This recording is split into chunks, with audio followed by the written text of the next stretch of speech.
Well, I'm certainly excited about this time that we have together. Our relationship goes back a long time. I'm not even sure how many years, and this was actually a conversation we were supposed to have a year ago. And really, what has 2020 been like for you? What was it like?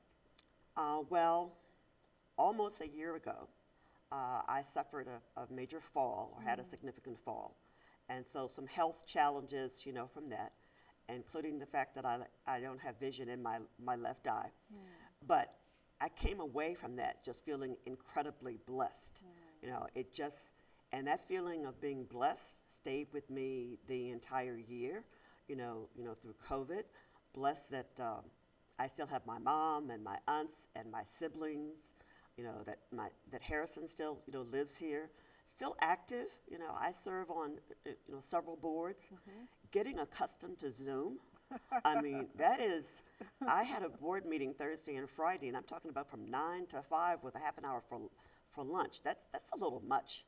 It's a lot. I think we're all zoomed out, but it also, I think, makes us recognize the benefits of technology. I don't know about you, but I've been able to connect with people more intentionally than maybe I've been able to previously. Are there any friends that you've reconnected with during this pandemic, maybe that you hadn't been able to talk to in a while? No, not really. And those have all still been telephone conversations. So friends from my beloved Wittenberg that I still talk to, friends, from law school, and then maybe cheated a little bit this year by having some of my younger female friends over to my home. I think we all did it, safely. Yes. But when I can't connect with that group, it leaves me a little down. Their spirit just helps me in terms of how I live my life and how I want to interact, with people. Absolutely. And you're one of them. You know that. Well, thank you. So let me just, I guess, start with some of the things that you have done throughout your career, and we'll talk about them in a little bit more detail. But when I think of you, I think of the word trailblazer, because you have been the first in many different areas, whether it was the first female judge in Franklin County history, the first woman and first African American to serve as the Columbus City Attorney, the first woman and African American to lead United Way. So as you think about those trails that you have blazed, how did you feel watching the first African American woman be sworn in as Vice President of our United States? Wow, how did I feel? Joy. It's about time. Incredibly proud, of her.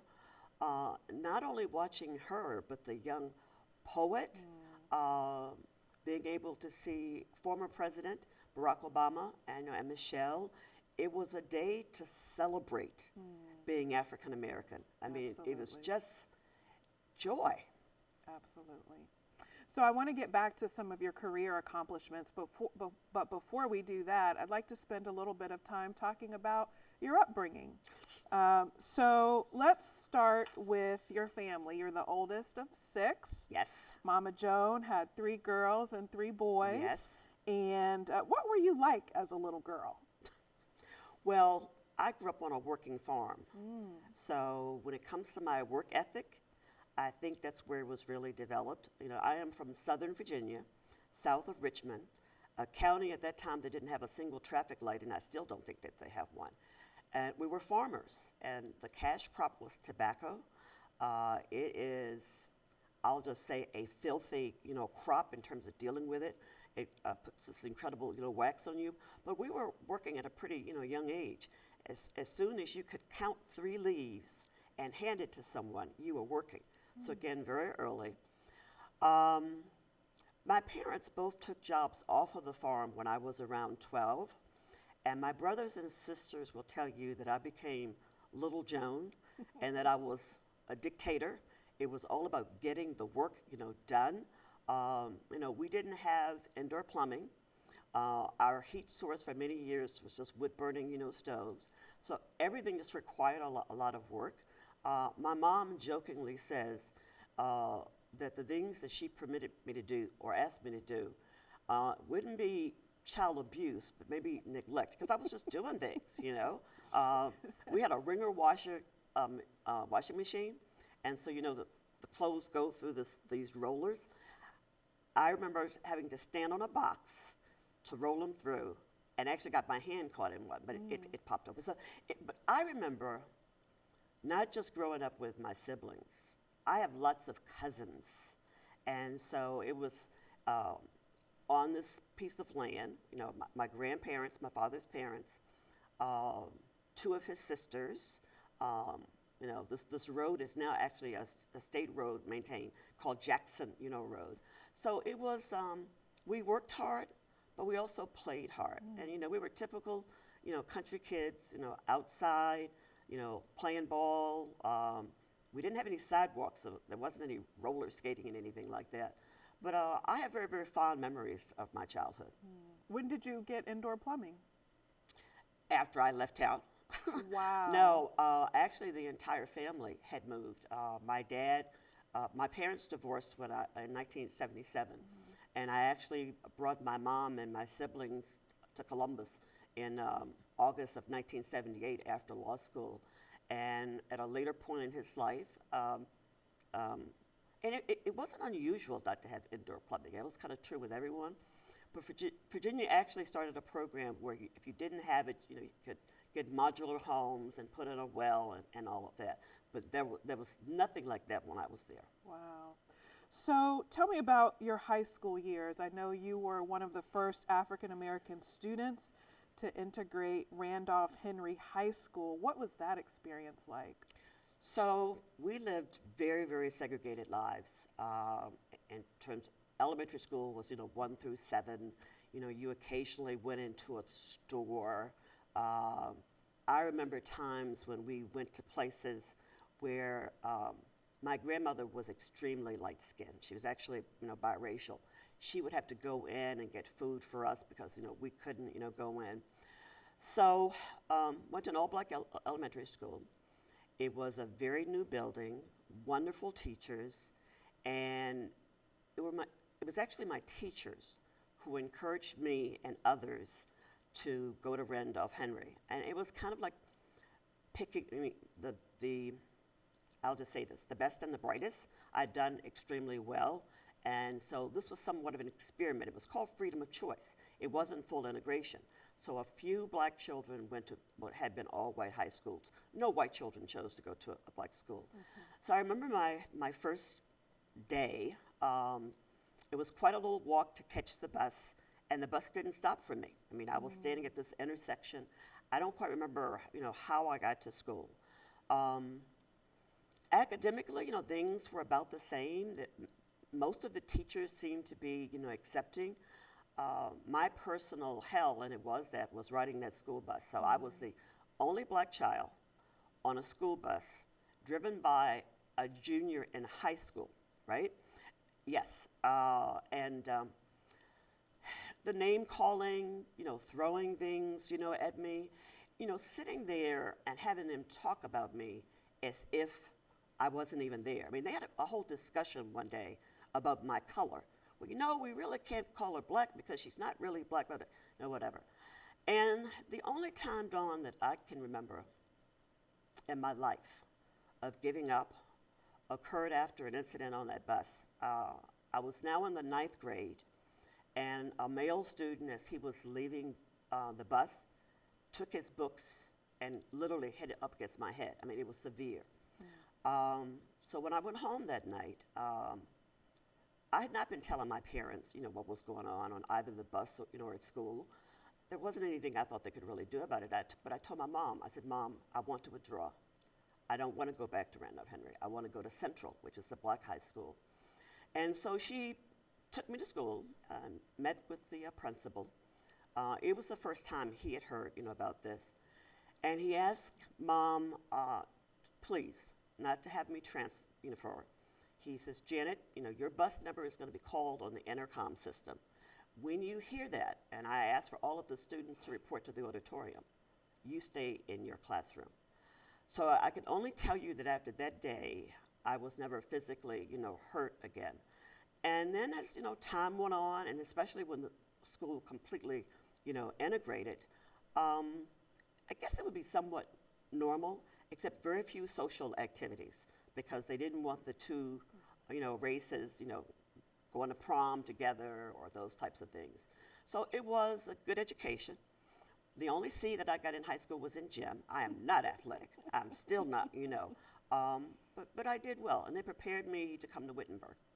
And that's where I want to go next. So when you went to Wittenberg, when you first stepped foot on that campus, it was your first time ever being there. You went to Wittenberg sight unseen.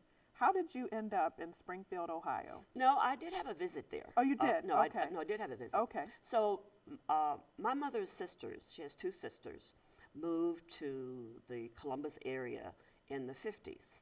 And so we would sometimes come visit them.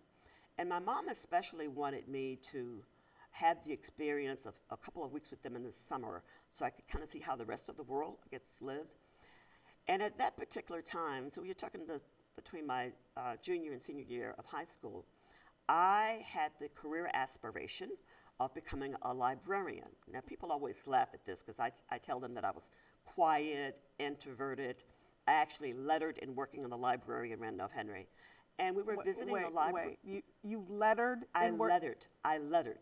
I had a navy blue cardigan, and the letter was on a white background, RH in the form of a book, and I proudly brought my letter sweater to Wittenberg. But that summer we had a chance to, I know. That summer we had a chance to go to the library in London, Ohio, and I would have shared that aspiration with the librarian. And she told me that Wittenberg had an evening library science program. And so my aunt drove us over. I fell in love with the campus immediately. But the other thing was, as we walked across campus, and there were, even though it was summer, there were students there, everyone smiled and spoke to us. And that's still true on that campus, today.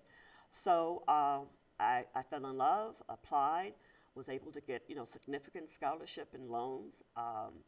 It just was, for me, 4 wonderful, wonderful years.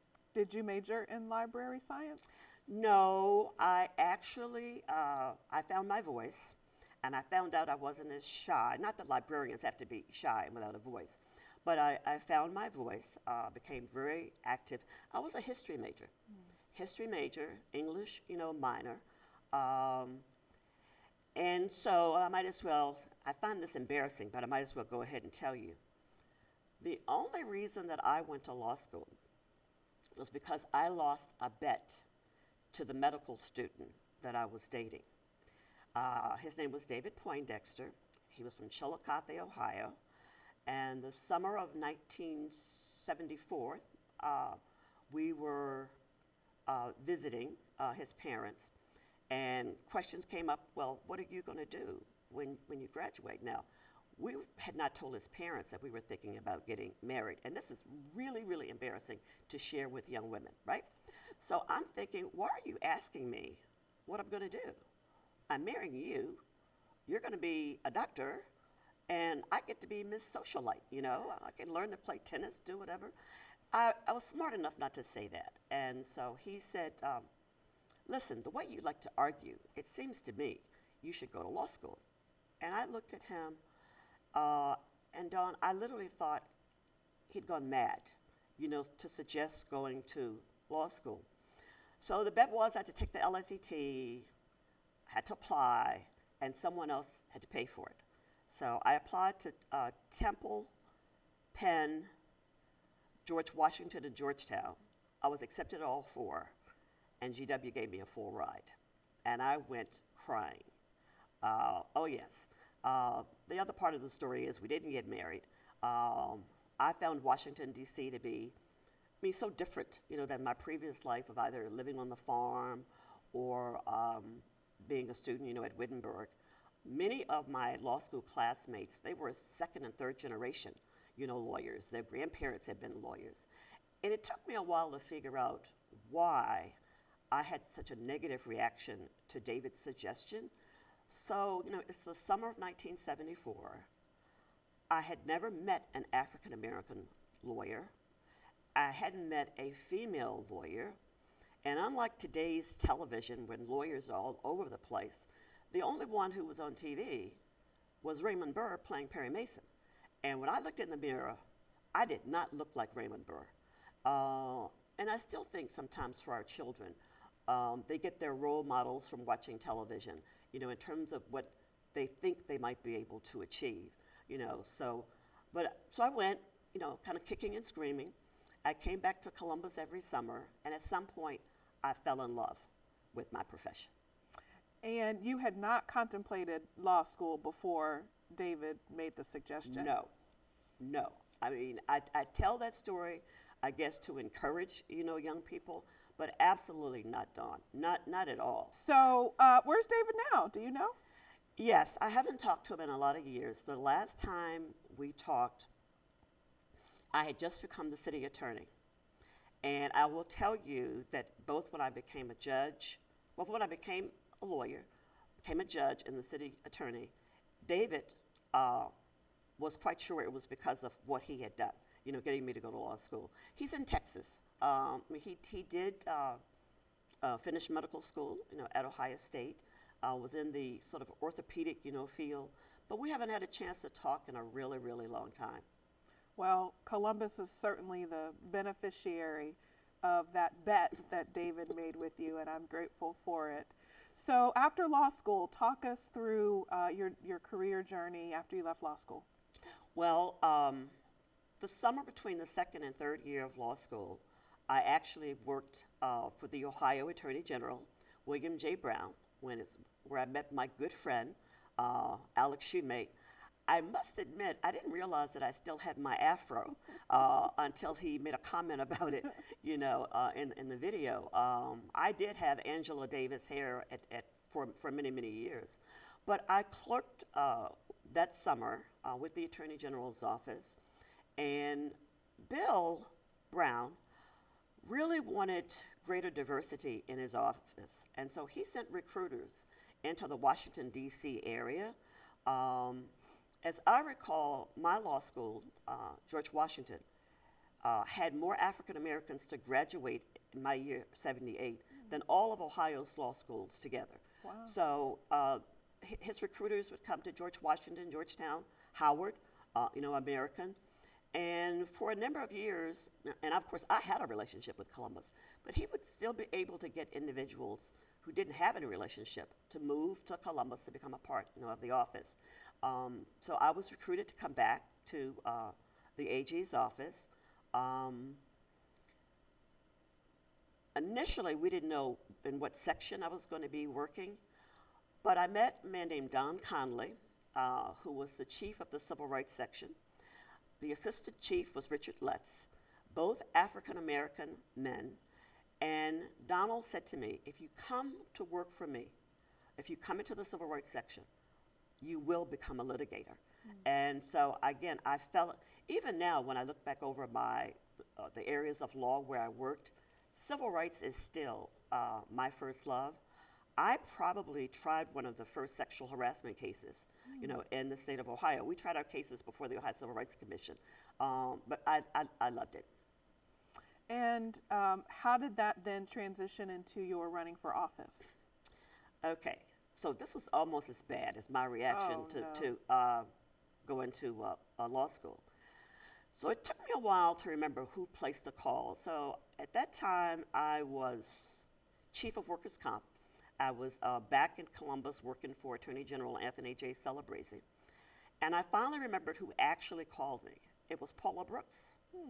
Paula and I had both worked significantly on Bill Brown's race for the governorship, which he lost to Richard Celeste. Paula actually ended up working for Governor Celeste. And when she called, she says, listen, the governor really wants greater diversity on the bench. He wants more African Americans. He wants more women. Why don't you, you know, go for the appointment? Because I was first appointed to the bench. And I said, you're crazy. And she says, why are you saying that? I said, you have to run county-wide for a municipal court. I said, I'm just not so sure, you know, that I could win. But I went to Alex, and I know, talked to him. He encouraged me, to others. And so I went through the process of applying. The governor appointed me. And so in 1987, I ran. I had to learn the job. I had not really been involved in the criminal part of the law. I had to learn the job. I was welcomed by many of the municipal court judges. At that time, there were two African Americans, both Republican, Judge Al Glasgow and Judge Jim Pearson. And the first day that I went to the court, they pulled me aside.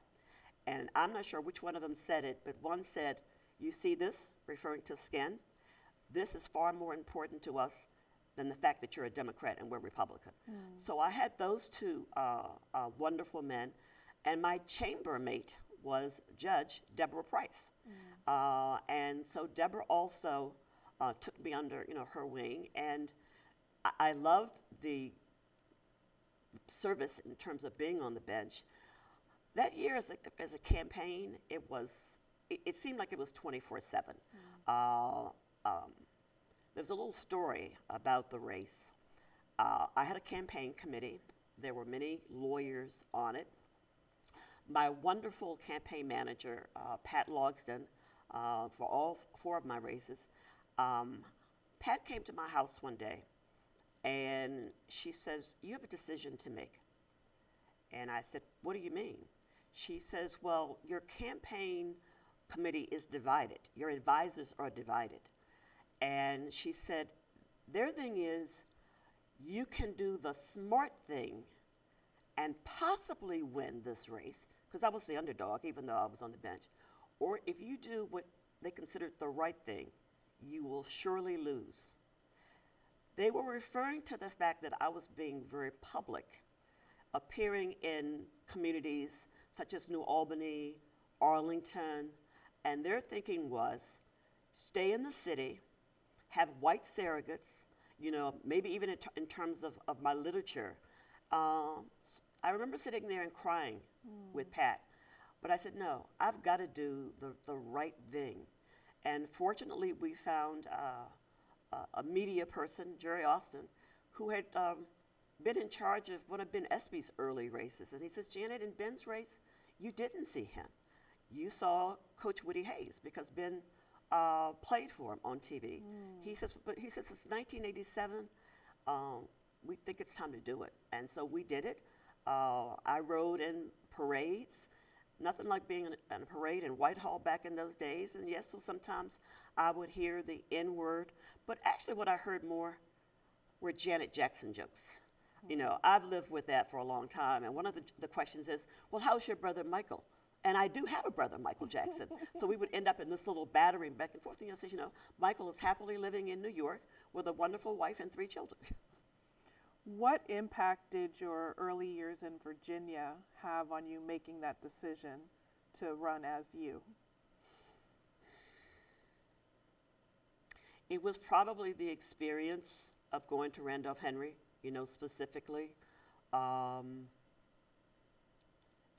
I've always been very proud of who I am and who my family is. Very proud of being, once I showed Harrison, so Harrison's my son, I showed him my birth certificate because on the birth certificate, my race is listed as colored. So colored, Negro, Afro-American, Black, African-American, there's much pride for me, and all of that. My first shero is my mom.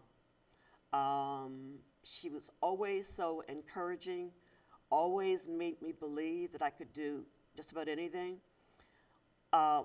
except for maybe one time. When I was very unhappy my first year of law school, she said, "Listen, you graduated college. You're the first in our family. You don't have to do anything else." But she supported me, there. So it's always been about doing the right thing, It's just, as a matter of fact, I think Paula said this to me, or maybe it was Alex.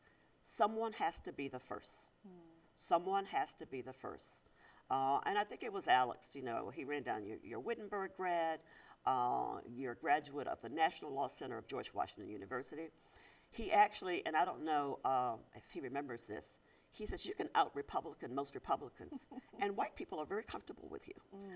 You know, so I've always been a people person. And then how long did you serve on the bench, and when did you decide to run for city attorney? What was that like? I served for 9 years and 51 weeks, to be exact. To be exact. To be exact. Now, I have been definitely encouraged to run for judge. You know, I give other people credit, you know, for that. But I remember very clearly, you know, I was still on the bench, and I was reading the Dispatch, and there was a story about Ron O'Brien wanting to run for county prosecutor. And at that point, I said, I want that office. I want the city attorney's office. I thought that Ron was going to be a formidable candidate, and he would probably win the county prosecutor's seat. Again, this was an appointment, so it was an appointment by city council.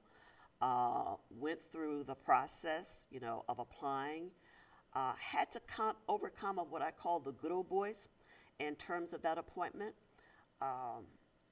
I remember having a conversation with Michael Coleman down at my favorite restaurant, Lundy's. Michael was on city council. I asked for his support. He was integral in my getting, you know, the appointment. Love that office too. Love the people, you know, love the work.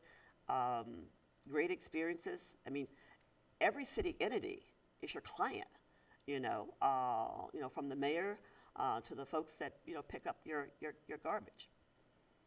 So what's interesting is my office now in the mayor's office is connected to your old office. Yes. So I often channel that Janet Jackson energy and spirit and courage when I need it, just by virtue of being in the same physical space that you were once in, and that means a lot to me. Oh, well, thank you. Thank you.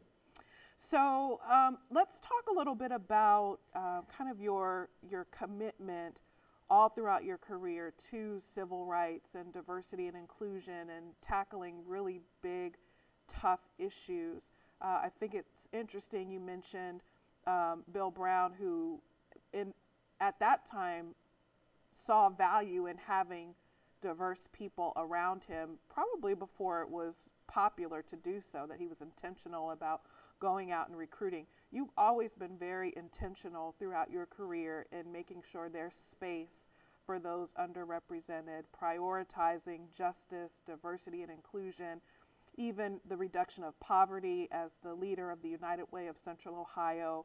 What made you use your platform for these very tough issues? I'm going to share a quote.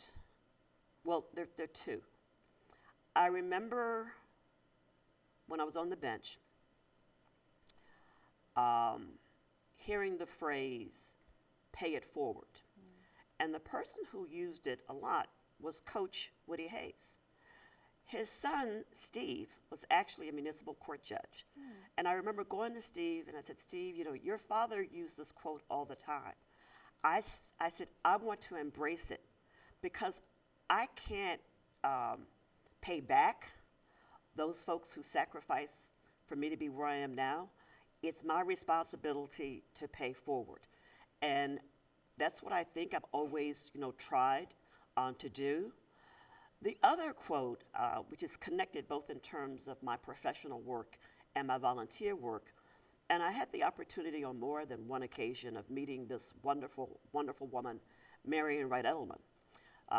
So Marion, I think, is from South Carolina. She was the first African-American female lawyer in her state. She would have practiced early on with Thurgood Marshall, but you know her best for her work with the Children's Defense Fund. She's written several books, and in one of them, she talked about her upbringing. She talked about, you know, serving neighbors. You know, we just took care of ourselves. You didn't have children's services or this or that. Community took care of everyone. And she said that as a young person, she was taught by her family that service is the rent you pay for living on this earth, not simply something you do in your spare time. So if anyone has ever heard me give a speech or whatever, you've heard those words because I really have tried to live up to them. I don't know. I mean, you say why. You know, you ask the question. It's just always the right thing, to do. And when you talk about paying it forward, I and so many others are the beneficiary of that because you have been a mentor. You are a mentor to so many in our community, not just as you're retired, but even when you were, heavily involved in many, many other things, you've always made time to mentor women and men. Why have you made that a priority? Well, I would have had mentors. Alex Shoemate was my very, very, first one. I've had other women. When I was gathering some photos this morning, there was a photo with Dr. Janetta Coles, who became such a mentor when I was in the United Way, field. I remember once I started at the United Way, the president and CEO of United Way, I inherited the secretary who was there, who was a lovely, lovely woman. But she said to me one day, because scheduling for me is a hard, hard chore, right? It's very difficult. And she said to me, she says, Janet, you may have to stop having lunch and meetings with these, young, women. I just don't have space on the calendar. And I looked at her and I said, the day that happens, I'm going to be packing up my briefcase and leaving this office because it is such an important, it should be such an important part of our lives. When I just look at our community now, and one of the things that is, it's actually terrifying how many of our young people we are losing to gun violence. And I say to myself, what if this young person had at least one adult, who believed in him or her, just kind of not only mentored, but just to be there for them and to say, I believe in you. You can do this. I just think that we'd have so much more success, our children would have so much more success if more adults took time to be with them. Well, I'm grateful that you didn't listen to that assistant because I might have gotten booted off the calendar a few times, and I'm glad that didn't happen. So let's talk a little bit about some of your service since you've retired. We were very fortunate at the City of Columbus to have you say yes to an assignment that Mayor Ginther thought you'd be ideally suited for, and that's chairing the Columbus Safety Commission. That was a tremendous body of work that really is helping to chart the course for how we as a city are thinking about public safety and police reform. Can you talk a little bit about your work on the Safety Commission and why you said yes as a newly retired person who was ready to, hang up the 9 to 5, if you will? And I had been coached unsuccessfully to say no to everything the first year of retirement. Just say no. The mayor didn't even wait until it had been 30 days. We had lunch at Lindy's in his space, which is in the back of the restaurant. And, we're just chit-chatting. And then towards the end of lunch, I think the check had actually been presented to him. He talked about his vision for the police department. And he said, we have a good department, but it needs to be much, much better. And he said these words, Janet, your city needs you. And so I talked it over with family and my significant other, and I said yes. Went, through the process. So we're going into, so I was 20, 18. Actually, from I think March of 18 until January of 2020 was the work of the commission, 17-person commission, with very different, backgrounds. I was very proud of our product when we finished and presented it to the mayor. And it has to make all of us feel good that many of the recommendations that we made, including having a civilian review board, and we didn't call it the Office of the Inspector General, but that's the description of what we did. And so many of those recommendations are being implemented. It was hard work, but it was well worth it. Yes, I remember you calling me one day saying, when is this going to be over? But we are glad you stuck in. You talked about young people, and I was so inspired by the young activists that we saw last summer emerging, demanding both locally and nationally a different way for our community to be and a different way for community and law enforcement to engage and interact. What do you think is next for Columbus as it relates to police reform, and what encouragement would you offer our young activists who are trying to make positive change? To continue to be involved, to continue to speak out, demand to be in the room. Many times as adults, we make decisions, and I'm not necessarily talking about teenagers, I'm talking about 20-year-olds, 25-year-olds who are speaking up and speaking, out. Demand a seat, at the table. Hold us accountable, and I would say hold our elected officials, accountable. And please don't give up. Please don't become discouraged. I really don't know what's going to be next in our community. I think I've asked both City Council President Shannon Hardin and Commissioner Kevin Boyce the same question. Before the murder of George Floyd, as I recall in terms of time, both the city and the county passed legislation or resolutions, whatever, saying that racism is a public health issue. So you decreed it. Now what are you going to do about it? And so I see some hope. I see the work that Christy Angel is leading out of the YWCA. I know that Christy and Stephanie Hightower from the Urban League are leading, a body of work and being very, very, very inclusive. The one change I would say in my life during all of that, watching, the protests, watching what was going on downtown, made a decision that I was not going to be a part of that. I actually said, it's your time now to be more of an elder.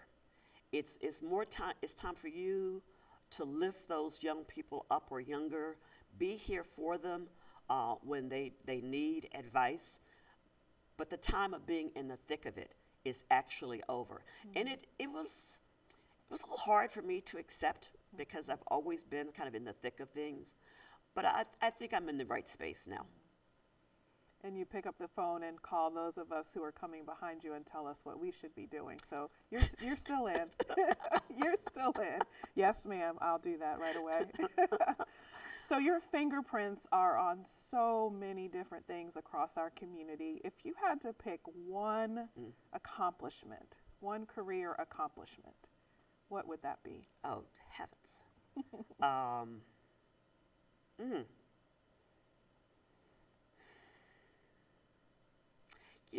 That is so hard, Dawn. Many times people would ask which career was best. You're a judge.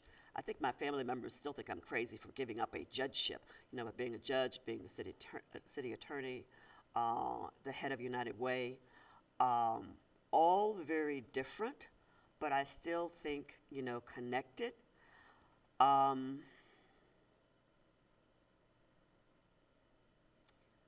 I think I helped to change people's lives everywhere, I went.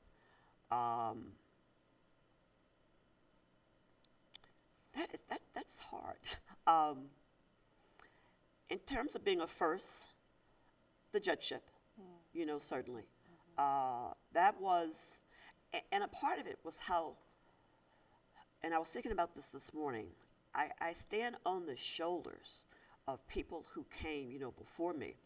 And a voice that I remember from 1987, wonderful Amos Lynch, the editor of the Call-in Post, the pastors, you couldn't pick up a Call-in Post and not see an article about me, because Mr. Lynch he says, you're going to do this. Going into our churches and having the pastors, to be so supportive. I really understood that I was the community's judge when I was elected, because so many people poured themselves. We recently lost just a wonderful woman, Danny Palmore.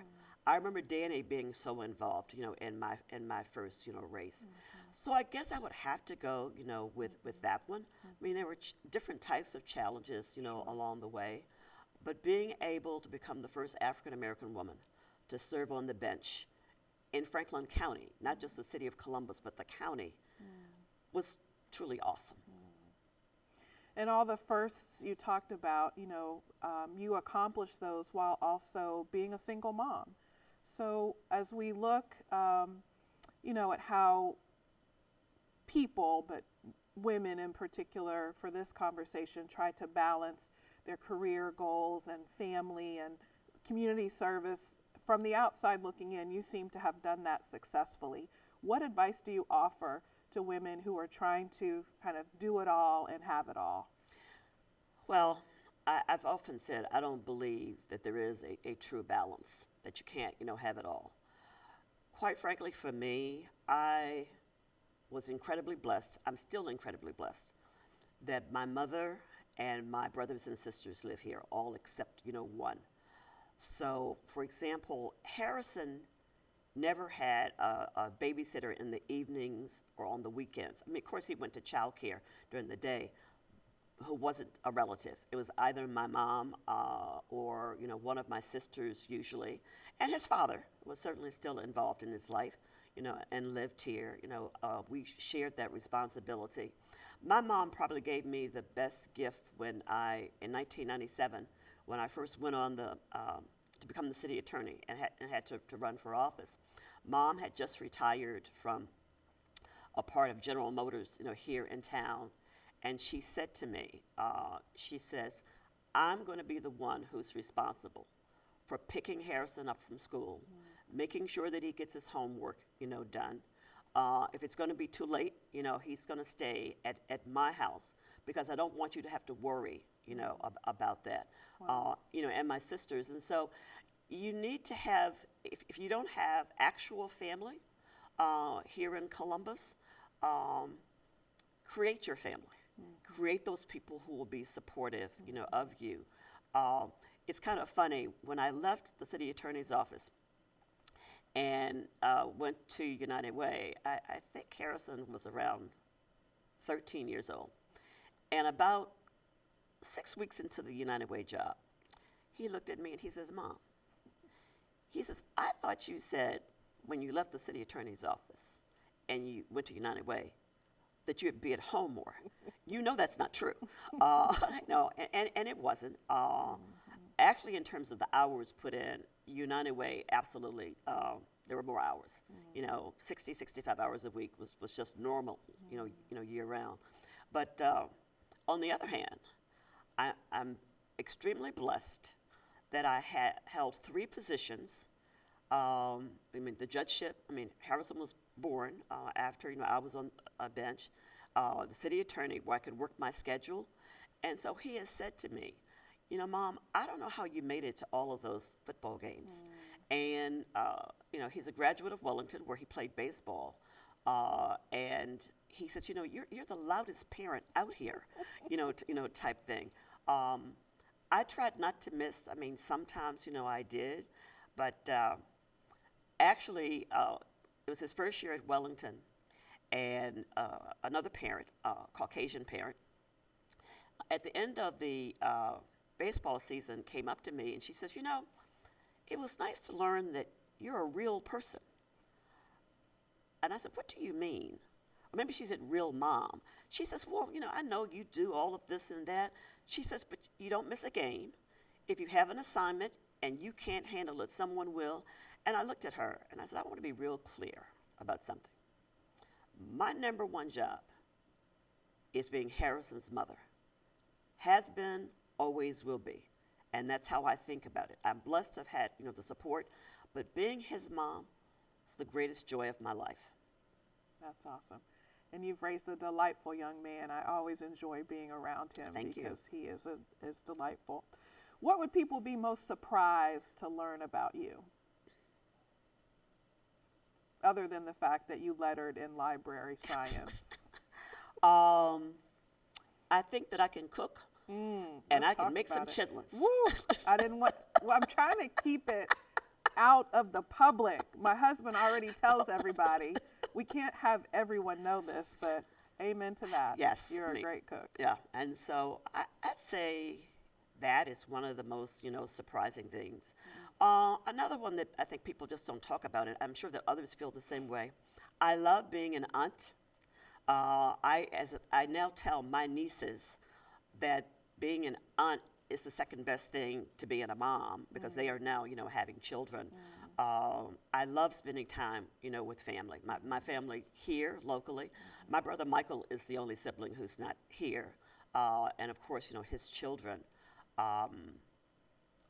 It's family, and I think what people are surprised about Dawn, and I'm going to use this word about myself. I'm authentic. I am pretty much the same person regardless of where you find me. So whether it's in the professional places or at the grocery store, just wherever I am. Back when we used to have, the Marble Gang, and other places, I'm the same. And I treat people, the same. And sometimes I think we get to positions in life and we just ignore the other folks who are in our lives. What keeps you up at night? What keeps me up at night?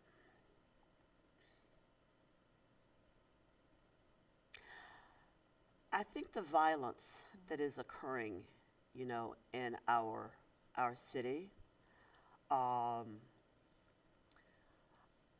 am terrified of what can happen to young black men and even older black men. I've had conversations with Harrison, his whole life, reminding him of, if he stopped, what he needs to do. Not being able to find the solutions to poverty. It is just unbelievable that a country as rich as ours, that so many people, so many children live in poverty, so many people that don't have homes. So all of those kind of social things, I'd like there to be equity for everyone, there to be a level playing field, for everyone. And I just don't see us making much progress in those areas. So I'd like to do some rapid fire questions, and I will ask you to complete these sentences without overthinking it, just first things that come to mind.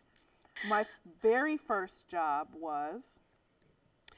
So we had basically a little one-room church, Henry Presbyterian Church.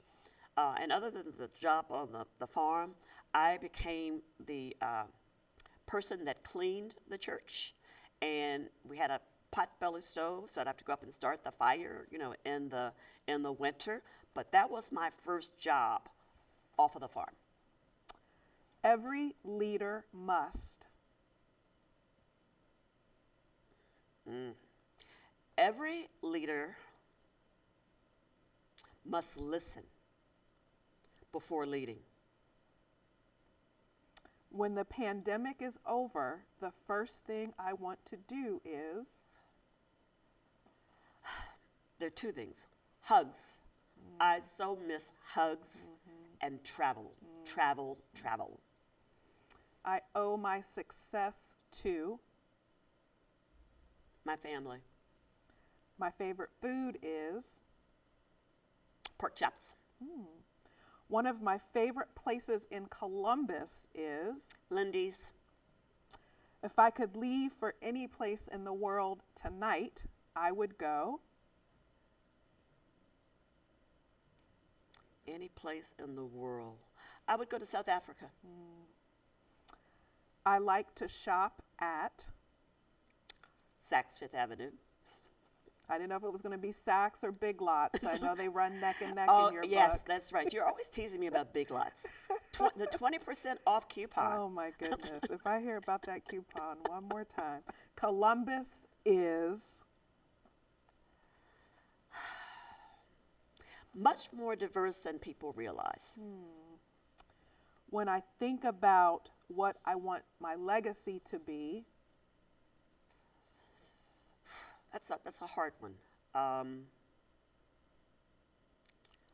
That I was someone that embraced challenges. I didn't run away from them. Yeah. So this event is all about Sankofa, which means understanding the past to build a more productive future. How has your past influenced who you are, and how should we prepare for that future? So the past that I'm thinking about is well in the past. It was growing up in truly segregated Southern Virginia, and the challenges that I incurred there. But I think it really prepared me to take risk. The risk of, everything, college, law school, becoming a trial lawyer. It's taking risk. And I still think I take risk in a very methodical, way. For us, Dawn, at this time, this time in 2021, I'm hoping that we can look back to what happened in 2020 and maybe even beyond, in terms of how African Americans, have been treated, brutalized, and finally, every sector of the community says it is not acceptable to not deal head on with racism, whether that's, corporate, churches, schools. We have not done that in this country's history. So I can only hope with all of what has happened that now is truly the time. We're going to have those authentic conversations, and people are going to have to look at themselves and understand what we must do to address racism head on. As you know, when people leave United Way, we had a tradition of asking staff to submit words that describe that person. So for your retirement, the following words were submitted: ally, advocate, authentic, bold, career builder, change agent, a force of nature, innovator, inspiring, motivator, no nonsense, passionate times 100, 100% real, someone you want in your corner. Janet Elizabeth Jackson, it has been an honor to spend this time with you, and I am so grateful that you are someone I have in my corner. Thank you for being such a special part of my life and such a special part of our community. Thank you. Thank you.